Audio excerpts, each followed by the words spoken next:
It had to be destroyed.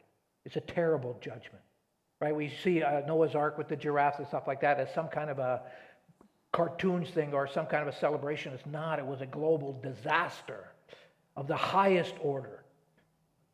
Very sobering, which tells us about the judgment of God are real. We shouldn't, it was not a joke, right, for many people. And the scripture tells it repented the Lord that he had made man and earth. It tells about the emotions of God, that God was sorry to himself that he had made man. Created Adam and Eve in his image. The representation of God on earth had become so corrupted that God said, I got to wipe them all out. What an awful commentary on the human condition. And we think we're so great. Wow, God has a different view. Okay. Right? And so he talked about he's going to destroy everything, all the creeping things, all the man, the beast, fowls of the air, even the birds. He's going to wipe them all out. So the flood was about the destruction of people. And it was only Noah who found grace in the eyes of the Lord. God said, okay, here's a righteous man, and I will save him and his family and start again. How many billions of people are alive at the time? We don't know. So this was the ark. It was a huge, monstrous vessel. In fact, it was similar in size to super tankers used today to ply the ocean. In fact, it's almost the same color. Right? So you can see that this was a massive vessel. Nothing like this had ever been built before. And I'm sure that people, when they saw Noah, what are you building? I'm building an ark. What's an ark? What's a big, big boat that goes in? What's a boat? It's something that goes on the water. People go in and animals go in it. Okay? So it must have been massive. Now, if you've ever been to the Ark Encounter, Answers in Genesis, actually, Creation Ministries International used to be Answers in Genesis before there was a split a number of years ago, split of vision. So as you can see, this is in Kentucky, and I went down there and I took this video on the outside. Just give you some idea of how big. It's the largest wooden-built structure in the United States. Massive. It's this, and that ramp you see there is supposed to representing where the animals were brought 2 by 2 onto the ark, and there's a door on the side of the ark where they came in.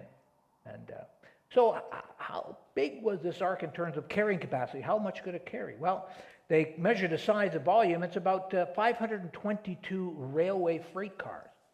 Well, that's a lot of freight cars. Okay, and if you were to put sheep in there, and let's say you had 240 sheep per car, it could total 124,800 sheep. That'd be an awful lot of sheep. Now, they wouldn't be happy, right? But give you some idea of the size of this thing. Okay, but how many animals actually had to be brought on the ark? That's a question, because some people have argued, well, there's not enough room for millions of species of animals on the earth, on the earth. How can I get into this boat? It's just not enough room. Well, that's a good question. How many did he have to bring? Well, what the scripture tells us that he had to bring, or God brought to him, 1 pair of land-dwelling, air-breathing animals and birds, okay, insects and fish not included. The mosquitoes snuck in. Unfortunately, they snuck in. Right?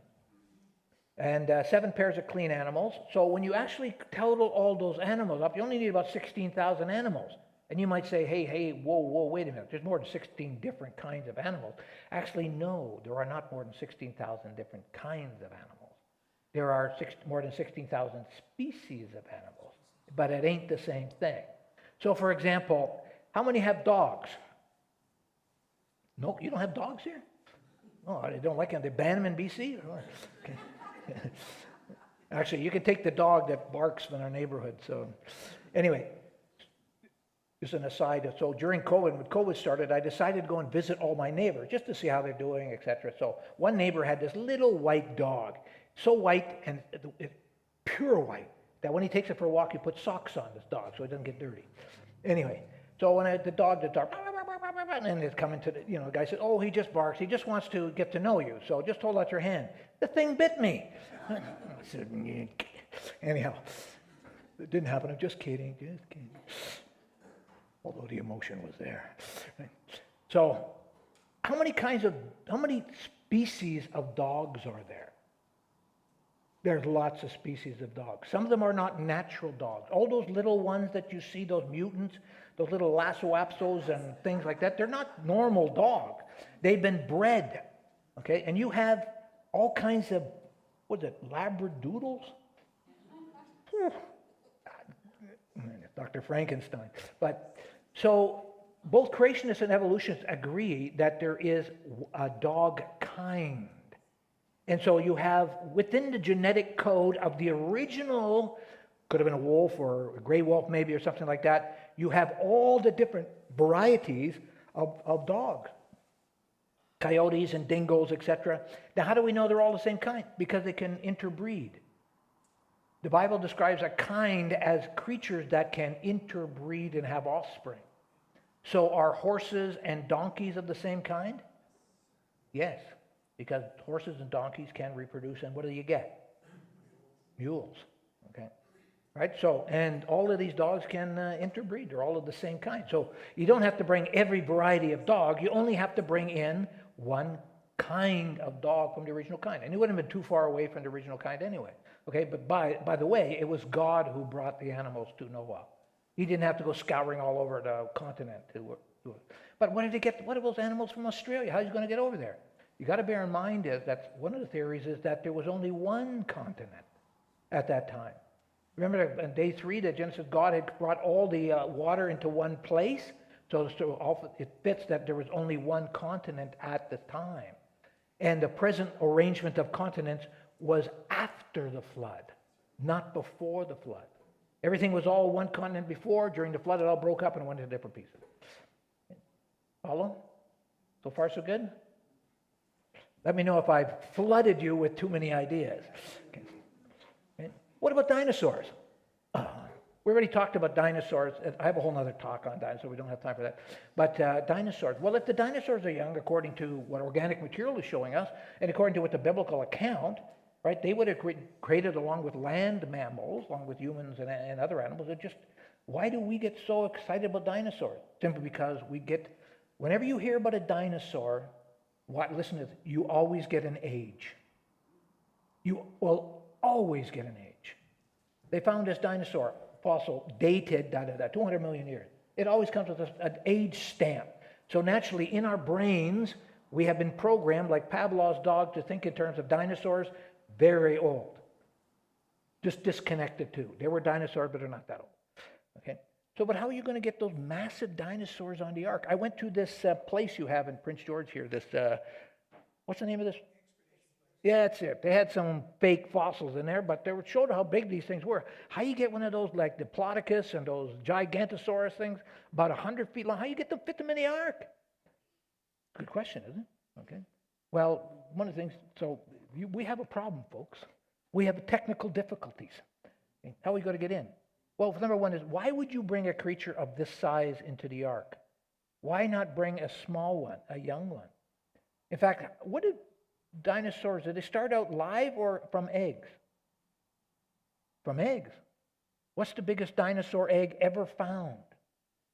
About this big. About the size of a watermelon. Okay? So obviously the dinosaur that comes out is not going to be very big. Smaller than a calf or a sheep. Okay? So it comes out this one, and then you bring those, male and female. Boop. There's about 70 different kinds of dinosaurs, so they only have to have about 140 dinosaurs. You got all the dinosaurs, and from there you have all the different variants of dinosaurs in the world. Okay, so what we're going to do is we're going to use the magic. See, okay, look at that. We're going to shrink to 3. Oops, sorry. A little carried away here, folks. Anyway, theropod dinosaurs, and of course they can fit in the ark. They go into nice and quiet. They go into a semi-hibernated state, and they're fine. They put them in cages in case they wander around. Okay.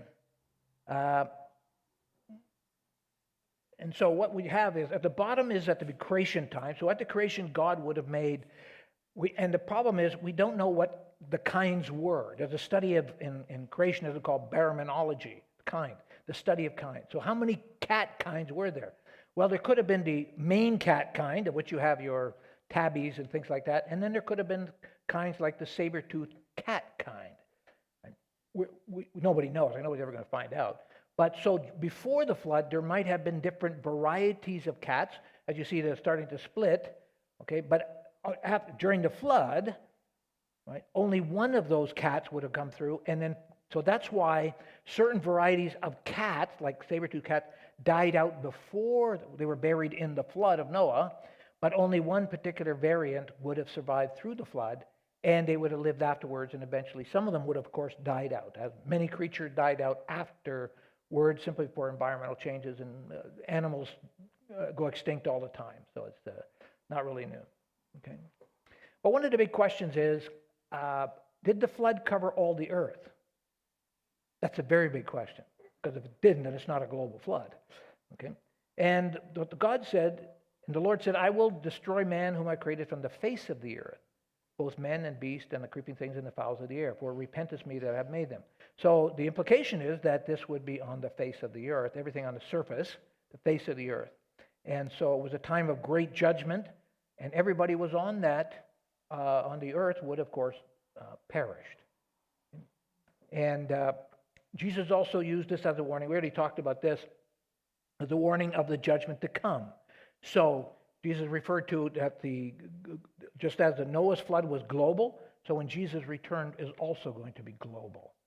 If it was the flood was just regional, like in the Black Sea area, then people might think, well, Jesus is only going to come back in the Black Sea region or the Israeli region, but that's not the case. We know the Bible tells us that it's global, it's universal, it's all over the earth. Okay? And Jesus warned that it would be the world that then was, Peter himself says, whereby the world that then was being overflowed with water perished, but the heavens and the earth, which are now, by the same word, are kept in store, reserved unto fire against the day of judgment and perdition of ungodly men. Okay, so Peter acknowledged, and of course we know that from history, they all acknowledged that this was a global flood. And it also tells us that the waters covered the mountains. Well, I flew yesterday from Calgary to Prince George, and those mountains are pretty high. How are you going to get water over those mountains? It tells us that the Bible tells us that the water prevailed and greatly increased upon the earth, and the ark went upon the face of the waters, and the waters prevailed exceedingly on the earth, and all the high hills that were under the whole heavens were covered. 15 cubits upward did the water prevail, and the mountains were covered. So about 7 meters or 22.5 feet, the top of the mountain was covered. So how are you going to cover the mountains with a local flood? Flood in just one area. Always going to go to the lowest place. So you're not going to have anything like this. So how? How do you explain that? So I asked my family for an encyclopedia of the Bible, for NIV Encyclopedia of the Bible, 5-volume set I got for Christmas. And I looked into the articles for the flood. Now, those who write encyclopedia articles obviously are very well-educated people. And the author admitted that, yes, universally the church had believed that the flood was global. But he didn't think so. And one of the reasons he said was Mount Everest. Mount Everest is 29,000 feet high, 13,000 meters high. That is very high. How are you going to get, he says, Mount Everest says, you'd need 7 times the amount of water that's presently on the earth to get up to that height. So what are you going to do with that? Any ideas?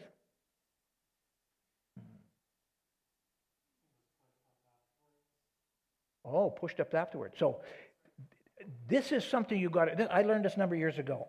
Always question your assumptions. When everybody asks a question, conundrum, always question your assumption. What is your starting belief, starting position? Check that. He assumed that Mount Everest was there before the flood, didn't he? And he would be right. There's not enough water to go cover the earth at 29,000 feet. But that was an assumption that if he had gone to creation.com and typed in Mount Everest or asked that question, he would have got the answer. Right? Because Mount Everest has marine fossils at the top. Within 200 feet of the top of Mount Everest are marine fossils, clams and mollusks, etc., whole layers of them, which tells us that at one time the pinnacle of Mount Everest was only 200 feet above sea level. 200 feet. Well, anybody could have climbed Mount Everest then. Right? But he was assuming, and this is obviously not very brilliant on his part, right, to simply assume, oh, that's an insurmountable question. I'm not going to check creation.com because I already know the answer to that question. Right?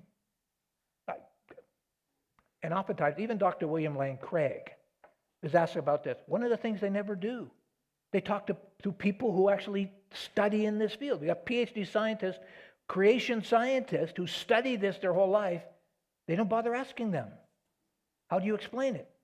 They just ignore them and then provide their own answer. Look, I understood it this way. Yeah, but once you ask this guy, he can give you the real answer. All right, so here we have the answer. Mount Everest was created as a result of the flood. Okay. Makes sense, doesn't it?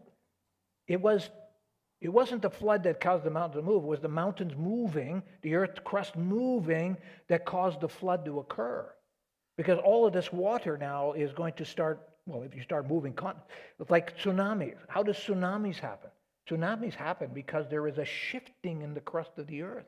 And some of them can be devastating, killing 100,000 people, like in Southeast Asia, by something like a 6-meter shift in the plate. But you can imagine that if it happens in hundreds of feet of shifting, you're going to have flooding all over the world, continents smacking into each other, etc., which does make sense. Okay. So the Christian Post, an article in 2019, did the flood of Noah cover the entire Earth? Hugh Ross. Now, Dr. Hugh Ross is a Canadian astrophysicist, very popular in American culture, maybe because he's Canadian, maybe because he's an astrophysicist, maybe because he considers himself an expert on this position. But he says, Ross, a proponent of old earth creationism, argued that the claims of young earth creationists, against the claims of young earth creationists that the flood covered the entire earth. The most explicit text about the flood, he said, come from Job, Psalms, and Proverbs. Really? Not Genesis, where it gives actually several pages, chapters to the entire story? No, let's go to Job and Psalms. What? The face of the entire earth needs to be understood in the context of the observer. So what they argue is, it's not what the text says, is what you assume that the observer at the time was thinking. How are you going to know what the observer at the time or the people 4,000 years ago were thinking? You can't know that. Anyway, so when non-Christians, now listen to this, when non-Christians discover that the Bible does not teach that the flood waters covered the whole earth, they are more open to considering its claims as a serious, inerrant document, Ross explained. So in other words, when you tell people you can't believe that the flood was a global flood, they're more likely to believe that it is without error. This is so convoluted, it's mind-bogglingly dumb. Okay. And they have a whole ministry, Reason to Believe Ministries. My wife's uncle was in a Reason to Believe ministry. And so they had to keep us separated when family gatherings. I never got the chance to really show him, but he's deceased now. So anyway, how long was the flood? Well, the flood was, according to the scripture, about a year long, a little over a year and 10 days long. Why would it be so explicit in the scriptures if it was some sort of a general local flood? Right? Very specific. It starts one day, it ends at a particular time. Interesting. But you'll know, of course, that we have these rainbows.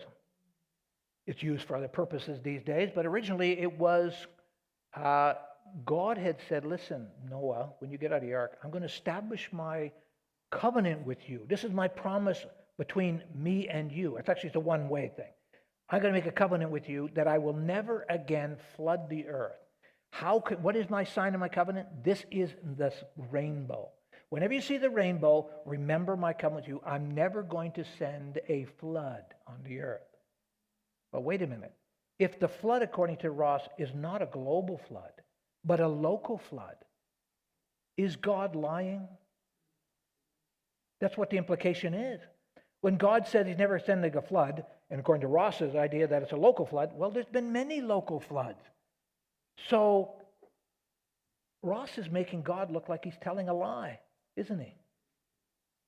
The only way this makes sense is God says, listen, I'm never going to send a global flood on the earth. You're going to have lots of small floods, and as we know all the time, but I'm never going to do another one like this. Okay, that makes sense. Now, what would a global flood do? Global flood's going to rewrite ancient history. Of course, all the history and all the records of history prior to the flood are going to be wiped out, starting again. And that's what I don't want to get into myself, ancient history. We're going to see erosion and deposition on a global scale. We're going to see burial of plants and animals, and it affects paleontology, right? Depending on, denying a global flood will lead to a misrepresentation of data in ancient history, geology, and paleontology. Okay, so we're just going to move along pretty quickly here. Ancient history. Evidence that human population and ancient nations began about 4,400 years ago. Now, we do have people claiming that, well, even here, 15,000 years, 100,000 years, 200,000 years, whatever you want. But the problem is with the dating method. These are all a question of the dating method. Okay, but we have human civilization, ancient Mesopotamia. In fact, my wife and I were on a tour with CMI in Egypt. And actually, the Egyptian chronology fits in pretty much with the biblical account. Okay. Geology, we're going to see sedimentary rocks. We've mentioned that earlier. Sedimentary rocks, the layers of sediment all around the earth, which would make sense. A global flood, moving a lot of dirt, creating a lot of sediment, sedimentary layer. Okay? And paleontology. You're going to see a lot of things buried quickly and died very quickly. Okay? And this would be the general pattern. Now, as far as floods go, over 200 civilizations or cultures have flood legend. It's not just coming out of the Bible. It's coming out of people of different cultures, even the Cree, etc. You can see along the top there, a little hard to see, but even the Cree Indians in Quebec, they have a flood legend. Now, more or less the same. You would expect that over time it's going to deteriorate in quality, but that's what that's what they would have. Also, the Tower of Babel, after the flood, would lead to a dispersion of the nation. If you recall, after the flood, people didn't want to go away from each other. They wanted to stay with each other into Babel. But God said, no. According to Adam, he reiterates it to people, spread throughout the earth, cover the earth. I want you to get going. They said, no, we kind of like it here. It's somewhere in Nineveh or something like that. God said, no, okay, listen. You're not going to move? I'm going to make you move. Change their language. So, of course, you have all different languages. Plus, you would also have all different nations. And so the names of those nations would reflect the descendants of Noah. For example, Mizraim. Ana Mizra means I am Egyptian. Mizraim is Egyptian, is the Hebrew word for Egyptian. Right? The Ashkenaz, you heard of Ashkenazi Jews. Well, that comes out of Germany. Canaan is the son of Noah. Of course, you know the Canaanites or the Canaanites, which fits in later called Palestine. Javan, or the grandson of Noah, is the Hebrew word for Greece. Cush, we know that Cush is old Ethiopia. And you have Meshach, son of Noah, is the ancient name for Moscow. So you would see that all of these names are reflected from the biblical descendants of Noah and his family. So that fits very well. They're not just pulled out of midair, they have a connection to history. The evolutionary family tree of languages. So if humans all came from out of Africa, we all started sort of talking about 1 million years ago, then you should see that there would be a common root to all these languages. And over time, they would divert. It's kind of like German and Dutch deviate, and Quebec French and Canadian French are going to deviate. And I grew up in Ontario learning Parisian French. Go to Quebec, it's Quebec French, not the same. Okay. Anyhow, but you would expect that's a normal differentiation. But what we do actually find in languages, distinct languages. For example, Arabic. The Arabic script and language is totally different. It has no connection to anything before it. Chinese is 7 characters. Nothing connected to anything before. Okay, so these languages were just started from scratch, as it were, which would make sense. It fits in with the dispersion of Babel, new language, and they have to come up with it and write it down. So that would make sense that post-Babel, you would have all these different languages. Here's an article for the Smithsonian Channel. 3.5 million views. That was 7 years ago. Some very compelling evidence the Tower of Babel was real. Who knew? Geology, sedimentary rocks. We talked a bit about this before earlier. One of the things you'll notice here, this is in Monument Valley in Arizona, I believe it was. I took the picture, so I should know where it is. But anyway, Utah. Anybody been there? Monument Valley? It's amazing. Okay, all those monuments, you see a number of monuments all around, they all have the same sedimentary patterns. thin layers, thick layers, etc. But one of the things that you notice, they're all over the place. They look like they've been pushed up from underground, but that's not how they were made. It's actually all the material around it had been removed. Everything was found removed and left these things standing there as artifacts of some. But this is a desert. There's not even a river there. How are you going to remove all that dirt, which is, now there's a lot less than what there originally was. How are you going to remove this? Well, you need a lot of water, don't you think? Here's in Monument Desert in Namibia. Very similar pattern. You see this in Venezuela area, Mount Roraima, South America. You see this, all these patterns all over the place. There's sedimentary rocks, and yet around it, it's all been removed. That's removed because of water. As the flood reaches its peak, okay, and the land pushes up, the water on top of the continents have to come off.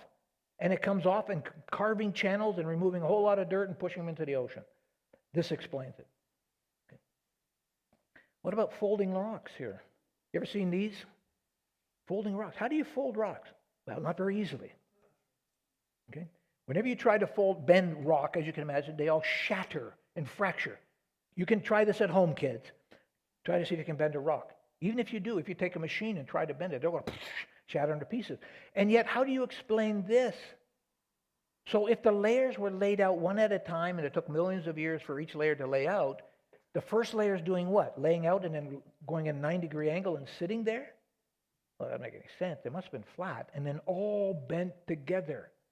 And bent together, that means they must have been in a plastic state.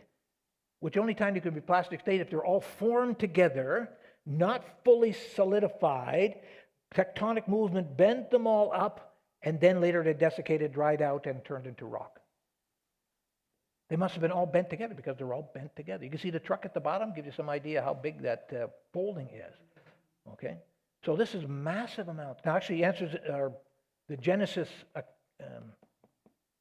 Genesis history people did actually do experiments to look at the folds, to see using electron microscope, to look at the rocks themselves. Is there evidence of heating caused by bending? Because when you put a lot of pressure or stress under rock, it changes to metamorphic rock. Okay, a lot of heat. But they examined it, there's no evidence that's been heated, indicating that they were not bent under pressure and temperature. Interesting. Okay. All right, so how does what dynamics it work? Well, we talked about before is again, nobody was there to see it. It's not stated in scriptures, but the earth at one time was one land mass. And now we don't really know the cause why the earth started to break up, causing all kinds of flooding. And so this is a Pangaea, Rohingya, Gondwana land, various terms for that. So based on this model, Dr. John Baumgartner started looking at saying, okay, how do we explain all this from a creationist point of view, biblical kind of view? So he's a theoretical scientist at Los Alamos National Laboratory. He did a supercomputers to model this. And so he modeled the whole Earth under using supercomputers. Very hard to do. Very hard to do. We actually, a number of years ago, went to the 9th International Conference on Creationism in Kentucky, in Ohio, I think it was. And he showed his model. He ran the model again for the 500 people who were in attendance. Right? So based on these dynamics here, forget the water for a moment, but you see, as you'll notice, if you take the water off the earth and you look on the seafloor, you'll notice there are these rifts or these tears. Okay, these are where the tectonic plates are splitting. Some subduct, some split. And so what happens is the lava, as they split, the lava comes up, a lot of hot, and heats the ocean. But in doing so, the lava is going up. It's got to go somewhere, so it goes sideways. And as it's doing so, it's going to start pushing the continents apart. Okay? And as you push the continents apart, what's going to happen to all the water? Well, you're going to displace a lot of water and push it all around. It's going to start flooding all over the earth. Okay? So I made this little brief video to there's no audio, I'm afraid. I couldn't come up with some audio, but I can make some sounds if you like. But okay, to show you it. So this is the fountains of the Bible tells us about the fountains of the great deep breaking forth. I've added some little text commentary to help you with that.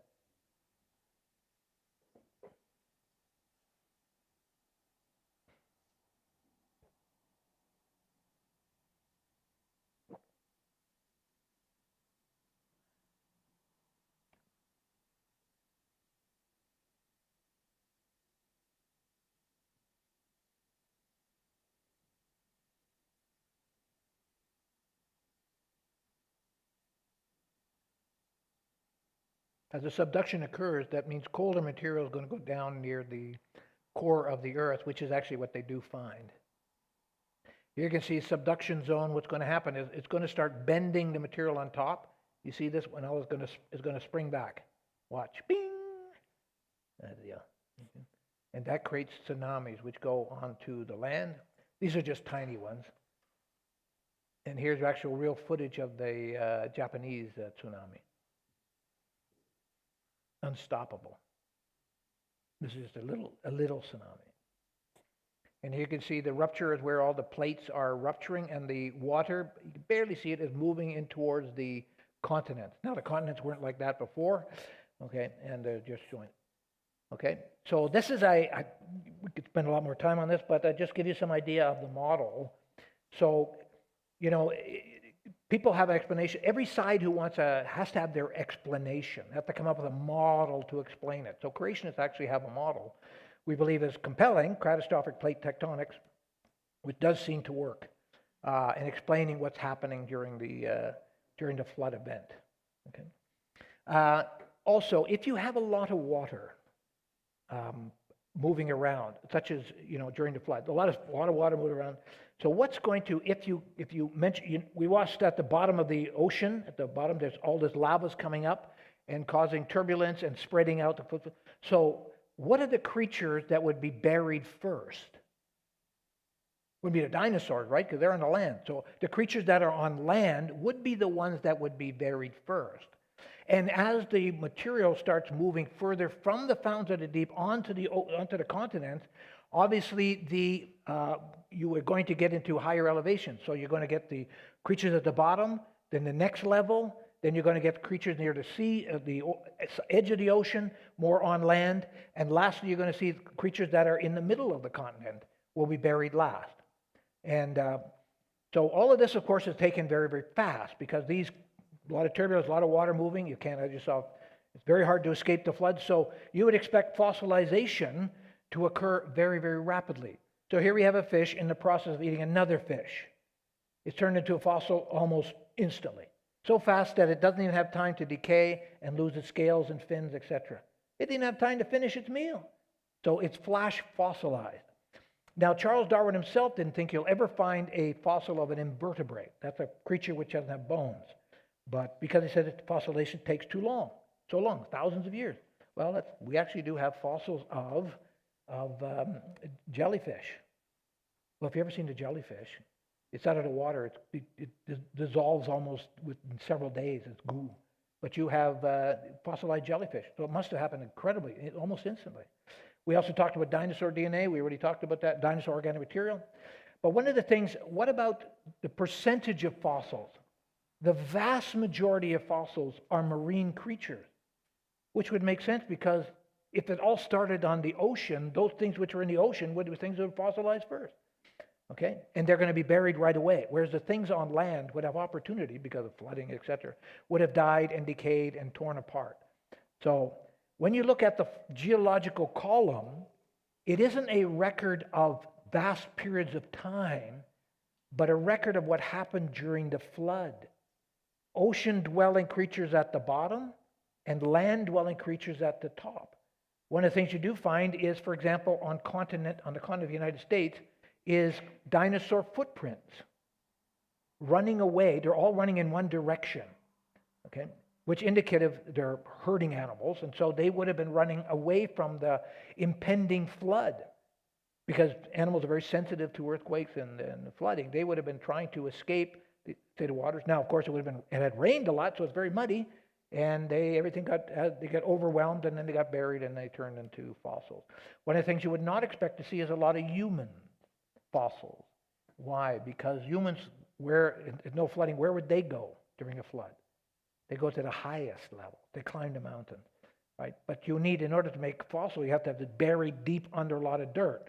Well, you wouldn't have opportunity for humans to be buried because they're a lot higher, and they would have drowned, of course, and decayed, and sea creatures would have eaten them, all very morbid, etc.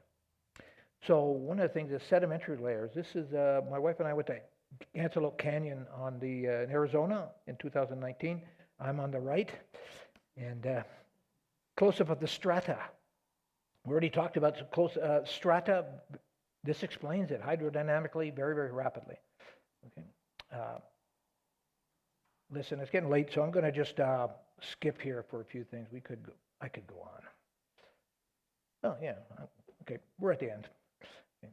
Just mentioned about Creation Magazine. If you haven't signed up, that'd be great. And some other resources, Answers book. There was also a book that we had called Noah's Ark, a Feasibility Study. John Woodmarapp looked at every aspect of the ark, and based on this book, Answers in Genesis built their ark. And so a lot of the things you read in this book, it's because he looked at, well, what happens to the waste? How do we feed these things? How do you put them in, what about the temperature? What about oxygen? What about light? What about, et cetera, et cetera? All the questions. Right? There's also other books on downstairs, Flood by Design, how Noah's flood caused a single ice age, which is always a question. Was there an ice age? Yes. What caused it? The flood. Okay. And biblical geology, I mentioned this book already. There's some other ones we talk about evidences for global flood, and that's it. Okay. Ladies and gentlemen, we went through a lot. Are there any questions?